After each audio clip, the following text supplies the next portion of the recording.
संध्याकाळी वस्तीच्या मागा चिंचेचा झाडाला दिदूचं प्रेम दिसत.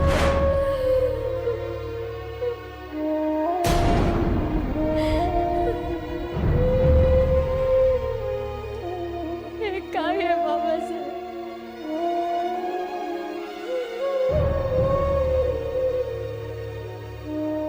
इंदू इंदू इंदू बाळा इंदू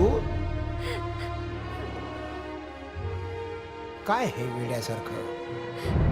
अगं नागोराव सारखे असे हजारो पालक आहेत जे परिस्थितीमुळे आपल्या हुशार मुलांना शिकवू शकले नाहीत. अगं बुद्धिमत्ता ही कुणाची गुलाम नसते. अगं जशी ती गरिबाच्या पोटी जन्माला तशी श्रीमंताच्याही पोटी जन्माला येते. प्रश्न आहे तो संधीचा. संधी मिळाली पाहिजे आणि त्याला कारण आहे ही बुरसटलेली यंत्रणा. अगं विद्वान हा कुठल्याही जातीचा धर्माचा असूच शकत नाही. विद्वान हा निसर्गरूप असतो. मला सांग, आभाळातून पडणारा पाऊस जात पात वर्णभेद करतो का? अगं पाणी, फुलं, फळं, सूर्यप्रकाश, निसर्ग सर्वांना समान देतो. अगं वाईट वृत्तीची माणसं समाजात भेदभाव उत्पन्न करतात आणि ही अशीच माणसं शैक्षणिक विषमतेचं विष समाजात पेरतात. शैक्षणिक विषमता ही फार मोठी कीड आहे समाजाला आणि देशाला. तू तुझ्या परीनं या विरुद्ध आवाज निश्चित उठव. तुमच्या बोलण्यात सत्य असेल तर कुलूपबंद मेंदूंची कवाडं पण सताड उघडतील. इंदू बेटा, मीडिया खूप सशक्त माध्यम आहे. तू आपली मतं निश्चित मीडियाच्या मार्गे मांड. माझ्या तुला खूप शुभेच्छा आहेत बेटा.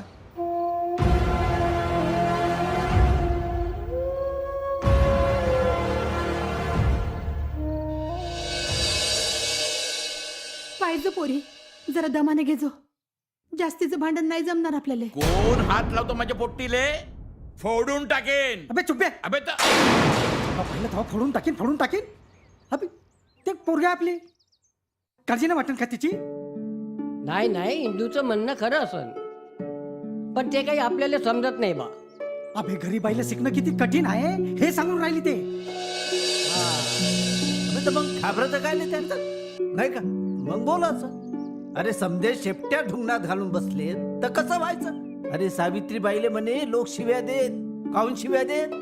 शिकते म्हणून शिव्या देत होते, शेण फेकून मारत होते, तरी बी शिकली का नाही? अरे स्वतः शिकली आणि बायकाले बी शिकवलं आणि शाळा पण काढली मुलींची.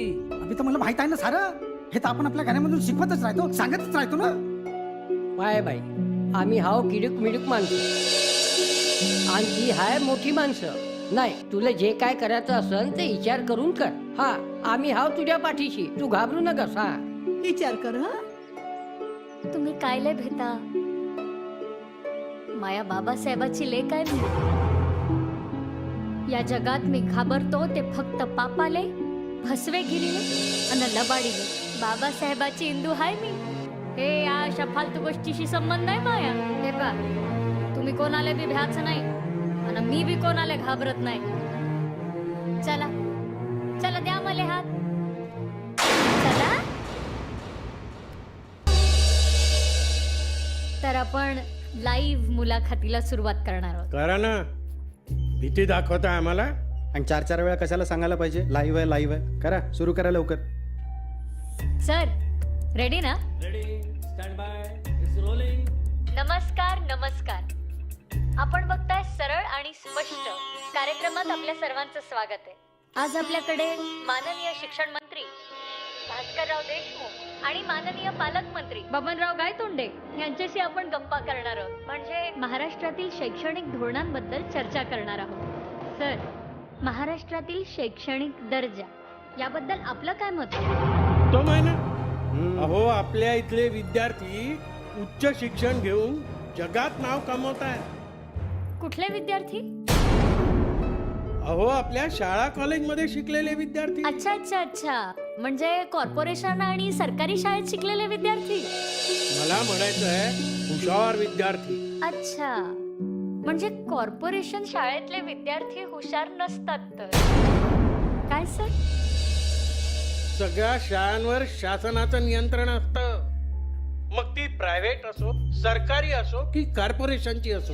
नाही नाही नाही, काही ग्रामीण शाळा ह्या 8वी पर्यंतच असतात, फार फार तर 10वी. अहो पण ती मुलं पुढे मोठ्या शाळेत जातातच ना.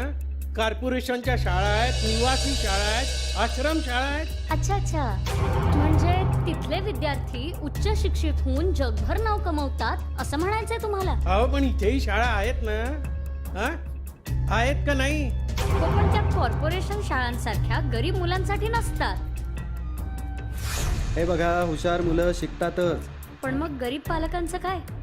सर, इंग्रजी मीडियमच्या मोठ्या शाळांमध्ये गरीब, कास्तकाराला, शेतकऱ्याला, रिक्षेवाल्यांच्या मुलांना असं शिक्षण घेणं परवडेल? अन्न, वस्त्र, निवारा. तसंच शिक्षण हा जनतेचा हक्क नाही का? किती एका विशिष्ट वर्गाची मक्तेदारी आहे. अहो, कर्जबाजारी शेतकरी जे काही तर आत्महत्याही करतायत, ते आपल्या मुलांच्या शिक्षणासाठी एवढा पैसा कुठून आणतील हो? अहो कसं आहे, पालकांना आणि विद्यार्थ्यांनाही तळमळ हवी ना. लक्षात येत आहे का? हो, मान्य आहे ना, पण तशी परिस्थिती आणि सोयीही हव्यात ना. शिवाय खेड्यातली मुलं शिक्षणासाठी शहरात येणार कशी? प्रायव्हेट शाळा डोनेशन घेतात, फीस असते महाग, स्कूल बस आणि बाकी इतर प्रकार वेगळा. म्हणजे ज्याला शिक्षण परवडेल त्यांनी शिकावं आणि बाकी मुलांनी अशिक्षितच राहावं, असं काय? ही शैक्षणिक विषमता नाहीये का सर? ह्यासाठी काही योजना तुमच्याकडे असतीलच ना? हो, मुलींना शिक्षण मोफत आहे. हो हो, पण शहरातील सोडा, गावातील मुली शिकतायत का? मराठी शाळा तर धडाधड बंद होत आहेत. कॉर्पोरेशनच्या शाळांमध्ये मुलांची कमी. हे बघा कसं आहे, स्पर्धा या शिक्षण क्षेत्रातही वाढल्या आहेत काय. हो का? मग त्यासाठी काही उपाय असतीलच सर तुमच्याकडे. आहे ना, सतत टीव्ही रेडिओवर प्रचार सुरू आहे. भारत देश स्वतंत्र होऊन 60-65 वर्ष झाल्यानंतर हागणदारीच्या जाहिराती आत्ता सुरू झाल्यात सर. 65 वर्षांनंतर कळलं स्त्रिया आणि मुलं उघड्यावर शौचाला जातात ते. कसे आहे सर, 1848 मध्ये सावित्रीबाई फुलेंनी शिक्षणाचं महत्व सांगितलं. अजूनही गरिबांना, गरजवंतांना शिक्षण तसं योग्य मिळत नाही. शिक्षण विकत घेण्याची संस्कृती नावारूपाला येते सर. खरंय ना? आता या बोलण्याला काही अर्थ आहे का? शिक्षण क्षेत्रात काही प्रगती झालीच नाही असं म्हणायचं आहे तुम्हाला? हे बघा, मोठ्या शहरात आणि प्रत्येक जिल्ह्यात अहो शेकडोनी मेडिकल कॉलेज आणि इंजिनिअरिंग कॉलेज उघडले आहेत. मान्य आहे ना सर, मला अगदी मान्य आहे. अहो पण शिक्षण सम्राटांनी व्यवसाय केंद्र उघडली आहेत, ती बाजार नाही का सर? हा तुम्ही आरोप करताय? अच्छा, म्हणजे हे सत्य नाहीये का? पुरावे समोर आहेत की. कॉर्पोरेशन आणि मराठी शाळांची भयान दुरावस्था. कारण विद्यार्थी नाही. ह्याच्या मागे कारण काय? तर इंग्रजी मीडियमच्या शाळांनी, कॉलेजेसनी धुमाकूळ घातलाय हो. कष्टकरी गरीब पालकांची मुलं उघड्यावर पडली आहेत सर. शिक्षण सम्राटांनी शैक्षणिक संस्थांचा अफाट मोठा बाजार मांडलाय. मंत्र्यांच्या शिक्षण संस्था गब्बर झाल्या आहेत. आता मला सांगा सर, त्या संस्थांमध्ये गरीब गरजू विद्यार्थ्यांना ऍडमिशन मिळते का? अहो, डोनेशनच्या रकमा ऐकून गरीब पालक तिकडे जातच नाहीत. जी मुलं शिकतात ती मध्यमवर्गीय ते उच्चवर्गीय आहेत हो. अहो, मध्यमवर्गीय माणूसही आपल्या मुलांना शिकवताना मिटाकुटीस आलाय. घर, शेती, सोनं, नाणं सगळं गहाण टाकून जर मुलांना शिकवायचं असेल तर मग पोटाला खायचं काय सर? देशमुख सर, तुमचा मुलगा if I am not wrong Kunal convent मध्ये शिकला. आता तो लंडनला उच्च शिक्षण घेतो. आणि तुमची मुलगी काव्या चेन्नईला इंजिनिअरिंग शिकते. आणि बबन सर, आपली दोन्ही मुलं फॉरेनला शिक्षण घेत आहेत, बरोबर ना? त्याचा इथे काय संबंध आहे? काही नाही सर, काही नाही. कॉर्पोरेशनच्या शाळा जर एवढ्या उत्तम आहेत तर तुमची दोन्ही मुलं कॉन्व्हेंटमध्ये का शिकली? आधी करीन मग सांगेन असं म्हणतात. सावित्रीबाईंचं चरित्र, डॉक्टर बाबासाहेब आंबेडकरांचं चरित्र वाचनात आहे ना सर तुमच्या? हे बघा, विषयांतर होतंय. हा, विषयांतर. आपला मुद्दा काय आहे? विषमतेचा, शैक्षणिक विषमतेचा. हा? समाजातील प्रत्येक विद्यार्थ्याला जात पात, गरीब श्रीमंत असा भेद न करता उत्तम शिक्षण मिळायला नको का? हा त्या विद्यार्थ्याचा हक्क नाहीये का सर? गरीब कष्टकरी पालकांची मुलं अशिक्षितच राहतात आणि मध्यमवर्गीय किंवा उच्चवर्गीय पालकांची मुलं सुशिक्षित होतात, उच्च शिक्षण घेतात. म्हणजे गरीब गरीबच राहणार, त्याच्या परिस्थितीत काहीच बदल होणार नाही. इतर मात्र सुशिक्षित होणार, अधिक श्रीमंत होणार. ही शैक्षणिक विषमता आहे असं नाही वाटत का सर तुम्हाला? सामान्य गरीब विद्यार्थी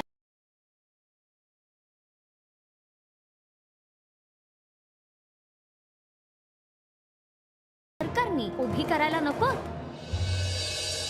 अहो, शैक्षणिक विषमतेमुळे सरळ सरळ समाजात दोन गट पडतायत. बेरोजगारी, गुंडगिरी सर्रास वाढतीये. नाही, पालकमंत्र्यांनी यावर काही करायला नको का?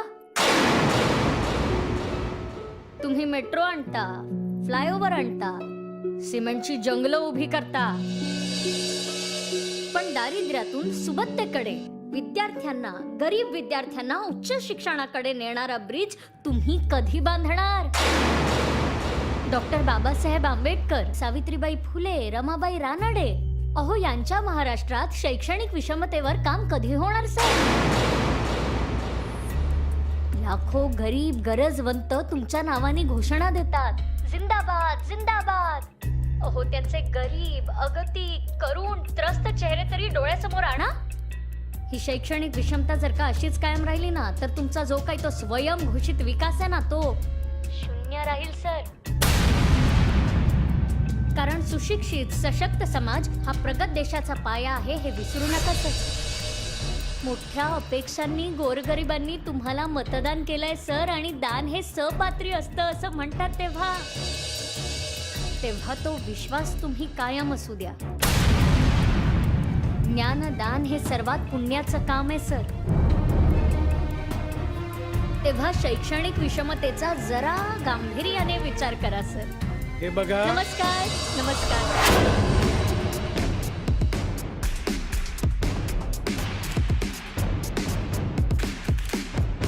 आपण बघत होतात सरळ आणि स्पष्ट.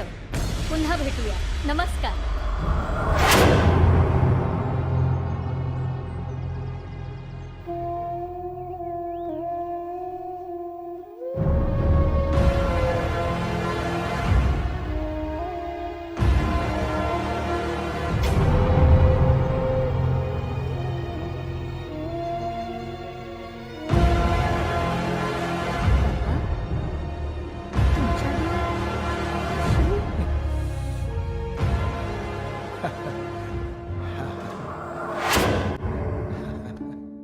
आनंदाचे अश्रू आहेत बेटा, अभिमानाचे आहेत. आज मला तुझा खरंच खूप अभिमान वाटतो. मी असं काय केलंय बाबा? तुमच्या कर्तृत्व सूर्यासमोर तर मी काजवा आहे. अगं, प्रश्न तो नाहीये इंदू बेटा, प्रश्न जाणीवांचा आहे, अस्तित्वाचा आहे, आत्मसन्मानाचा आहे. त्या काळात बलिष्ठ पोलादी भिंतींना फोडून आम्ही नवीन विचारांची ज्योत दाखवली. आज भयान शैक्षणिक विषमतेला वाचा फोडून तू पण मोलाचं काम केलंयस बाळा. खरंच आनंद वाटला, अभिमान वाटला. एक सांगतो इंदू बेटा, परिणामांची काळजी कधीही करू नकोस, सत्याची कास सोडू नकोस. माझ्याबद्दल जर विचारशील ना तर मी सदैव तुझ्या अंतरंगात आहे बाळा, सदैव तुझ्या अंतरंगात आहे.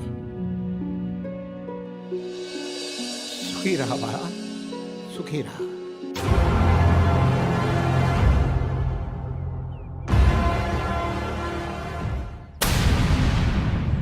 माय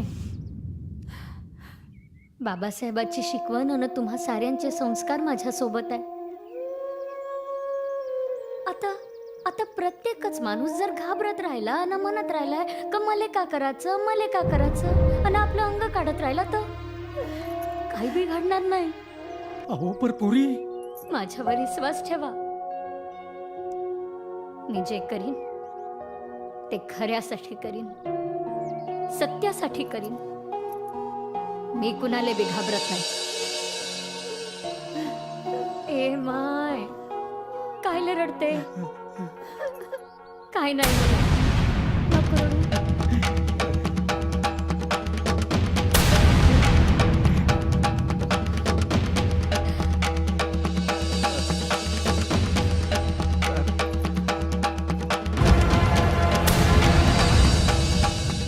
टीव्हीवर लाईव्ह इंटरव्ह्यू मध्ये ती मुलगी तुमची वाट लावते. पण काय आहे सीएम साहेब, चुप राहा. पक्षासाठी हे बरं आहे का? लाईव्ह टेलिकास्ट मध्ये तुम्ही तोंडग्याशी पडता. अरे आमची प्रतिष्ठा जाते, काही समजते? विरोधी पक्ष तर आनंदात आहे, सगळे हसतात आहे तुमच्यावर. हे बरं नाही भास्करराव, पुन्हा असा होता कामा नाही. काय ती काळजी घ्या व्यवस्थित, समजताय ना?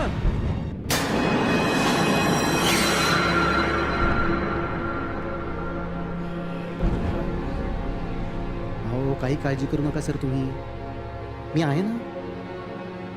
तिचं नाव इंदू आहे, इंदू. मी सगळा बंदोबस्त करतो. आपली माणसं लावतो ना कामाला.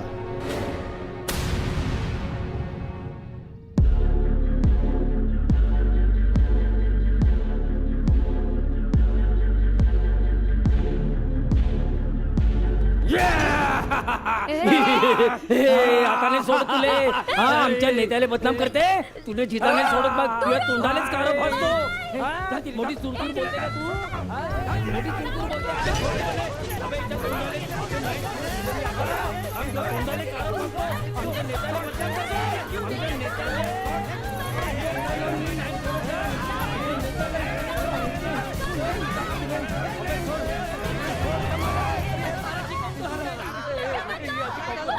तारा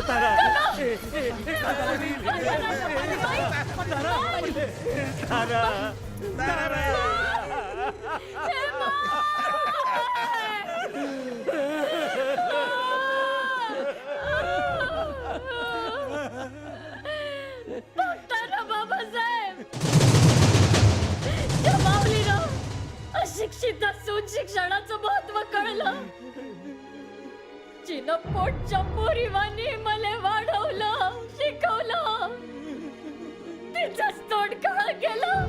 आणि शिक्षणाचा विरोध करणारे अजून किती वेळ जिथे राहतील, माझ्या सावित्रीचा किती अपमान करतील.